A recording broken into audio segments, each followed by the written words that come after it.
Okay, today we are going to talk about disruption. First of all, most of you are aware of Society of Construction Law. So what you need to do, go to Society of Construction Law, and if you write second edition, you are going to have the PDF of this document. The name of the document is Society of Construction Law Delay and Disruption Protocol. So it mentions both about disruption and delay. I suggest you to read these documents because when you do claim in construction projects, sometimes you don't have any clause in your contract about delay and disruption. So sometimes we need to find some reference to support or claim. Mostly what we do, we cite Society of Construction Law's clauses saying that, okay, so Society of Construction Law says about disruption like this. And these are the disruption methods proposed by the Society of Construction Law. So we can find some support for our claim. So knowing the Society of Construction Law and recommended practice 29R03, which is the American standard, let's say, is very important. I suggest you to read these documents just at least one time. In my lecture, I covered all the Society of Construction Law. Society of Construction Law says that the objective of disruption analysis is to demonstrate the loss of productivity. Actually, as a contractor, you need to find the disrupted area. What does disrupt area? We are supposed to spend that much for the labors. However, the labor cost increased because of loss of productivity resulting from the owner's effect. So then we are able to do disruption claim. So this is important. Also, disruption is a disturbance, hindrance, or interruption to the contractor's normal working methods, resulting in lower efficiency. Lower efficiency means loss of productivity. So when the owner hinder or interrupt the contractor's normal working method, if the contractor's labor's productivity reduce, then the contractor is able to do disruption claim. Actually, disruptions can also lead to the secondary consequences on the execution of the work. Actually, disruption itself to the one area, it's really difficult to measure, to prove, because in the end, you need to prove the loss of productivity. You need to say this is the normal loss of productivity and this is the hindered loss of productivity. The differences I claim. However, in construction area, it's really difficult to prove. So you need to have proper record keeping to prove. Otherwise, it's really difficult to discuss about your disruption claim. However, disruption can also lead the secondary effects. Actually, in the end, the secondary effects affect the contractor. Contractor pay for the secondary effect of disruption. However, it is really difficult to prove them. So these are the risks contractor consider, because in the end, this kind of costs will reduce the contractor's benefit. Contractors spend more money because of these issues. So this contractor should also consider this kind of effects in their tendering price. It's important because in the end, the contractor is going to lose this money. Actually, what are the secondary effects? Crowding of labor. Yes, crowding of labor. So if there is a disruption and if there is a loss of productivity, contractor should increase maybe the labor number to catch the plan. Otherwise, contractor cannot catch the plan.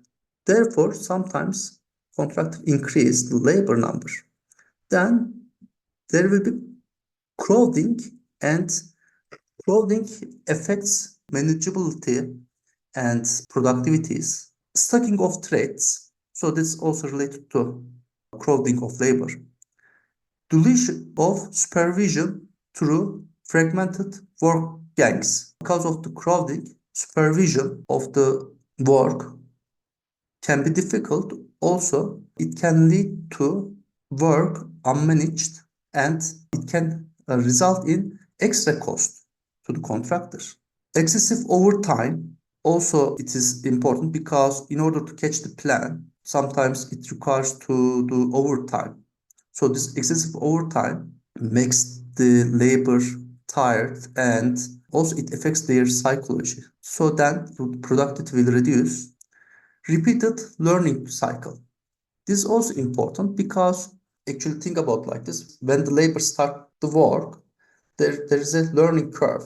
When they learn the work, actually they know the work actually how to do. However, they are learning the condition and their co-workers and the system inside the work. They should get used to work over there. So getting used to work, we call it learning curve. So in the end, when they learn, they can work with their normal productivity. Think about like this. If there is a labor productivity related to masonry works, brickworks, let's say. So this brickworks labor, let's say productivity is 1.2. During the learning curve, they started with 1.5, then became 1.4, 1.3. Then when they reach to 1.2, which is their normal productivity, it means they learned the work, they learned the condition, they get used to work over there. Then they are able to work with their normal productivity. So always the learning curve occur in projects. So when the work is disrupted, then the labor's working condition is disrupted. When they start again, they start with the beginning of the learning curve or in the middle of the learning curve. But they try to get used to the normal condition. They cannot start, okay, they disrupted. After the disruption finish, they cannot start with as a normal. So just to go to normal productivity, it can take for some time. So also repeating learning curve can occur. Poor morale of labor, which can further reduce productivity also, guys. So these are the secondary effects of disruption, and these are maybe impossible to prove. However, in the end, the contractor spent this cost resulting from these consequences. So the contractor should include this cost to its tendering price. It's important. Otherwise, contractor cannot earn that much the contractor plan. So these are the important topics Society of Construction Law mentions. What we said, disruption is a loss of productivity. So it doesn't have to be on the critical path. So just think about like this. There are 4 activities, and these are the relationships among them. So the project finish here. So these red bars, red activities are on the critical path, as you can see. And this blue one is not on the critical path. However, the disruption can occur both on critical activities and uncritical activities. So for instance, if there is a disruption on activity B, so we can claim, because it's a loss of productivity, it's not related to delay, extension of time. So for extension of time, only we should focus on critical activities. We should measure the delay from the critical activities. However, for the disruption, we should keep the record from the all activities, because any disruption occur on any activity, we can claim as a disruption claim, guys. As we said, these are the delay types. If there is the owner's delay, we can claim both EOT, extension of time, and compensation. If there is a acts of God, force majeure, we can only claim extension of time, but we cannot claim the compensation. If there is a contractor claim, we can claim nothing. So as we can see, we can claim the compensation when the event or disruption or let's say intervention result from owner.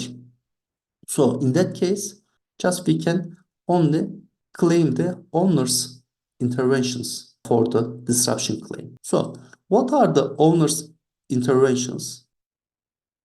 Here, these are the major interventions resulting from the owner. So just I put two clauses related to red FIDIC published in 1999. And for instance, change order. It's one of the owner's interventions. End site instruction, late site possession. So these are the clauses related to FIDIC. Suspension, late response approval of documents. Because there's a clause in the contract saying that, okay, the owner should approve the documents within this duration.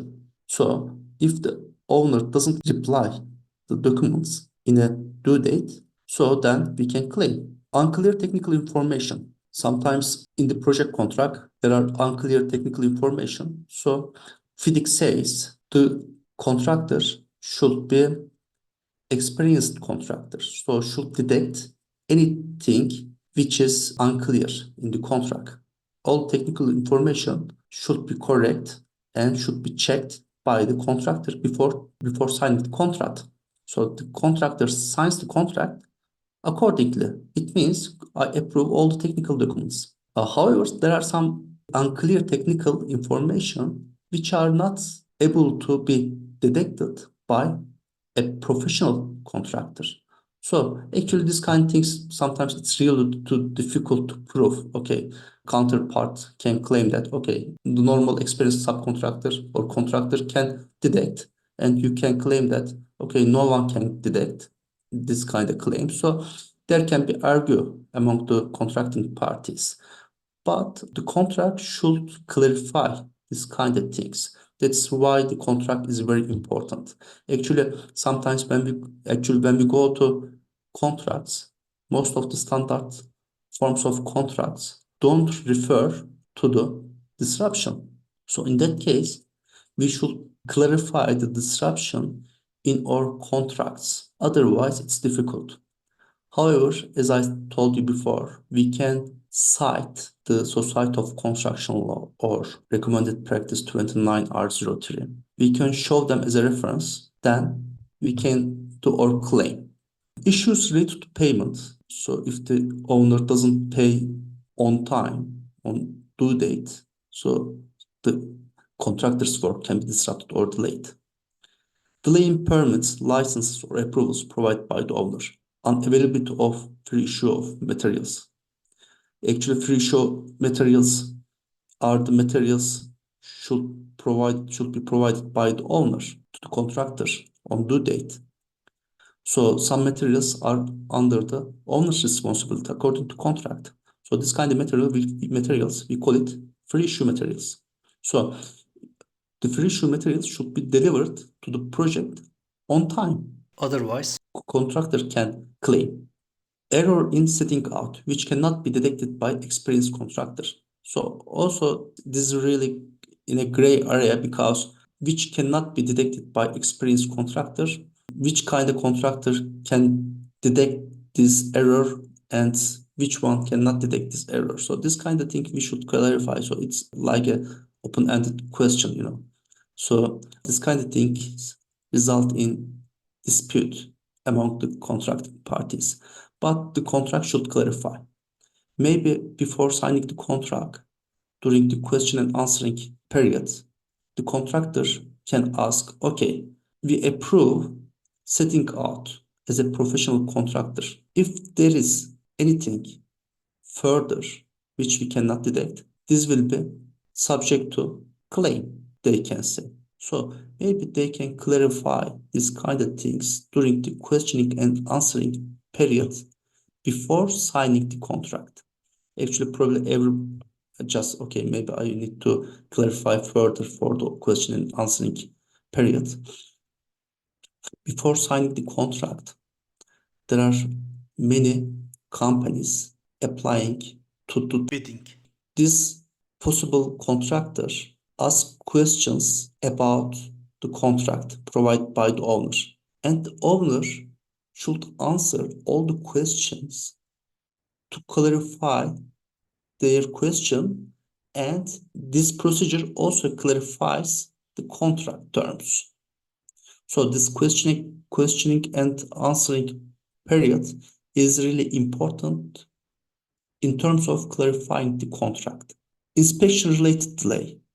Actually, owner and owner's representative should be at the site to supervise and to inspect the work.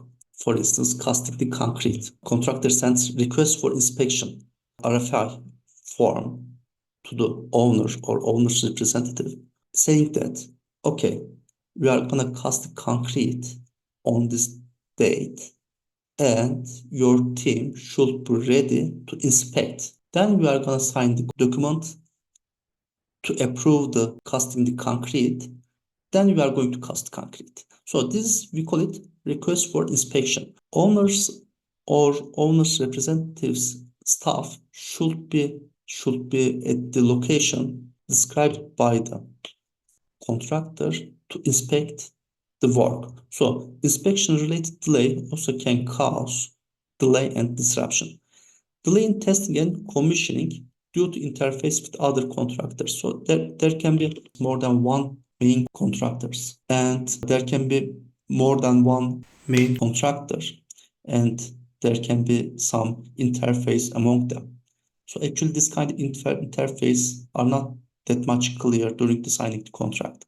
So this kind of interfacing issue should be solved during the course of the project. So in that case, this kind of interface issues can affect the contractor's work. So also there can be compensation for it. So there can be also late delivery of testing equipments by the owner. If one of the testing equipment is under the owner's responsibility, so owner should bring this testing equipment to the site on due date.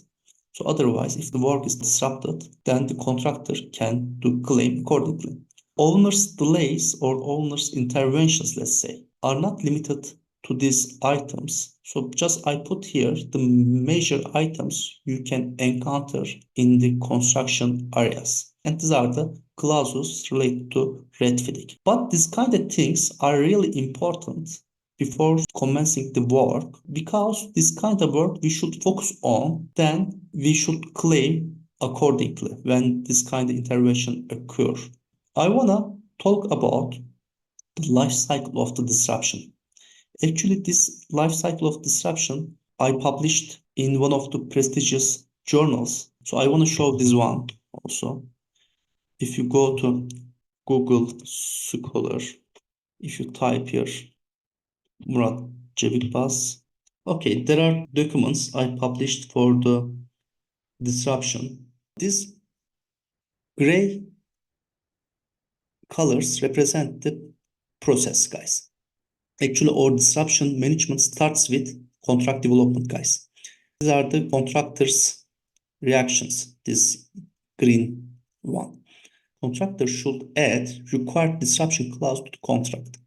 So, first of all, the contractor should check the disruption clauses before signing the contract.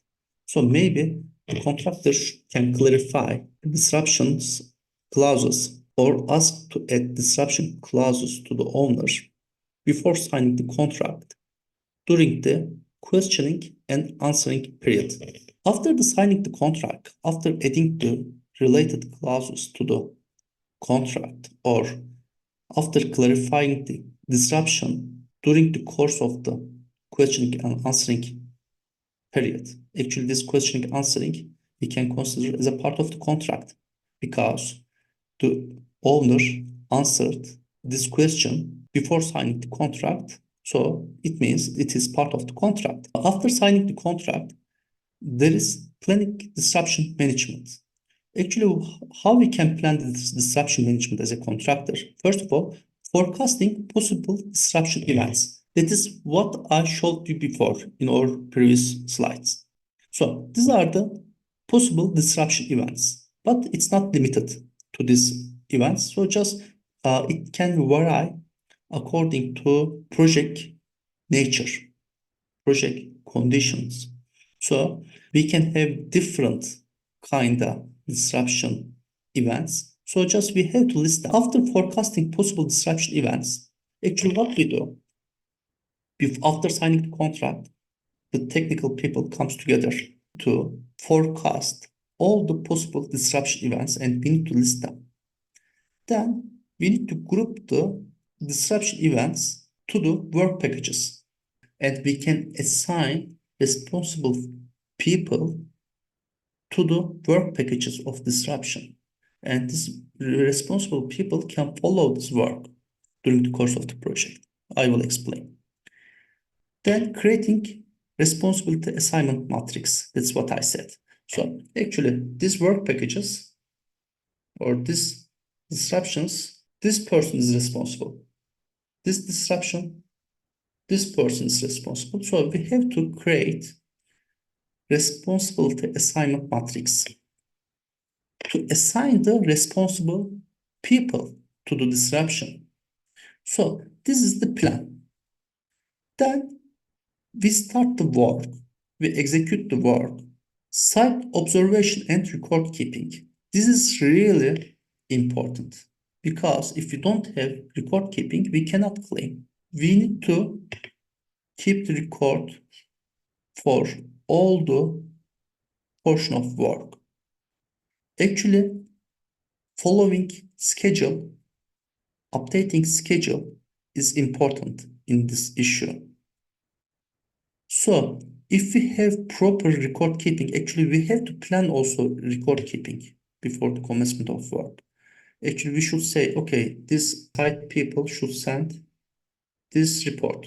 Mechanical department should send this report. Electrical department should send this report. Personal department should send this report. I need the number of labor working in a day. I need to know working hours during in a day. So all kind of information I need. I need to know how much I pay to the workers should come from the accounting or contract department. Structuring the process is very important. According to this flow chart, we need to receive the report. Then we are going to have, okay, this much laborers work in this area coming from the construction site. That much working hour they spent coming from administration department or site department. And we paid that much money coming from accounting department or contract department or quant surveying department. I need to have proper report. So then detection and reporting of triggering factors.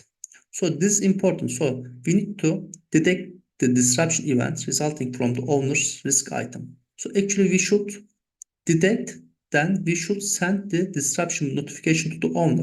Actually, let's say in FIDIC says after the contractor is aware of the event, so this event should be notified to the owner by the contractor within 28 days. The FIDIC says like this. And within 42 days, the contractor should send detailed report. So we have to abide by the contract. These due dates are really important. Then execution of disruption analysis. Then we are able to, this portion should be within 28 days according to FIDIC contract. And other forms of contract, these due dates can vary. But in FIDIC, 28 days. So then we need to execute disruption analysis within 42 days according to FIDIC, and we should send to the owner. So what we need to do, selecting a disruption analysis method. So we have many disruption analysis methods I'm going to teach you. And we need to select one of the most appropriate ones, because all the disruption analysis methods function differently. So we should find the most proper one according to our disruption nature. If we don't have any proper record keeping, we cannot evaluate this disruption with all the disruptionalized methods. So we have to find the most appropriate disruptionalized method according to nature of work and according to our record keeping. So then detecting the loss in the disruption work packages. So this is the purpose of the disruptionalized. So we need to detect the loss of productivity. Then sending the detailed disruption claim to the owner. So we need to send this detailed disruption claim maximum for 2 days after being aware of the disruption. Then these are the evaluation and resolution of disruption claim. Owner should send us letter explaining the evaluation of disruption. So then the contractor evaluate the response letter. Then either contractor recover compensation for disruption or sending letter of dissatisfaction. Maybe the contractor is not satisfied about the answer of the owner. Then dispute can be escalated. So these are the process and life cycle of disruption, guys.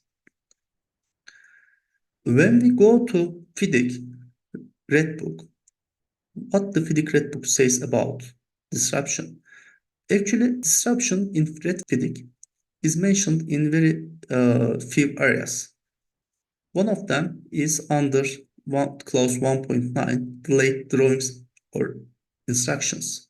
So it says the contractor shall give notice to the engineer whenever the work are likely to be delayed or disrupted. Just it says for delayed drawings or instruction, if the work is disrupted or delayed, the contractor should give notice. That's what we say. And according to clause 8.5, delays caused by authorities. If the following conditions apply, one of them is the delay or disruption was unforeseeable. Then this delay or disruption will be considered as a cause of delay under the subparagraph 8.4. So if there is a disruption which was unforeseeable, delay or disruption, we can claim extension of time, not the disruption, not the compensation says.